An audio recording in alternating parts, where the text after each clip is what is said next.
في رحلة وحكاية. رحلتنا وحكايتنا النهاردة هتكون عن سرابيط الخادم. اتحركنا مع أصدقائنا من القاهرة لبوزنيمة 80 كيلو بعد راس سدر. اتجاهنا كان لكامب سرابيط الخادم أو كامب بركات. الكامب بدائي وبسيط، محافظ على العادات السيناوية الجميلة وروح البدوية الأصيلة لأهله، محلية المكان. بس يا ترى هو فين الكامب ده؟ مكان الكامب 40 كيلو شرق مدينة أبو زنيمة، والوصول للكامب من على الطريق ممتع ويعتبر بداية للحكاية.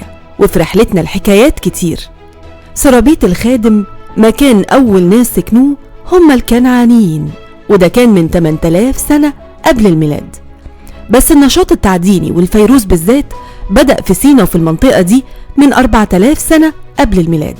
يعني سينا هي مصدر الفيروز في مصر من قديم الزمان، وعشان كده تسمية سينا بأرض الفيروز ما كانش من فراغ.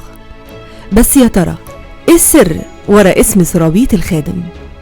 حسين لما اتريق على الاسم شجعني ادور على اصل الحكاية، والحقيقة انا لقيت اكتر من حكاية.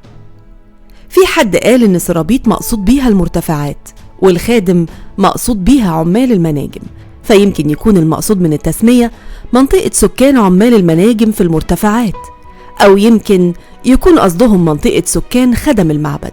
بس الأقرب للحقيقة اللي قاله الدكتور عبد الرحيم ريحان في مقالة ليه، قال إن السبب ورا التسمية بسرابيط الخادم هو إن السربوط مفرد سرابيط، ومعناها عند أهل سينا الصخرة الكبيرة القائمة بذاتها والمعروفة بالأنصاب، ومفردها نصب زي النصب التذكاري كده، ودي كانت مالية أرض المعبد اللي هنتكلم عليه المرة الجاية.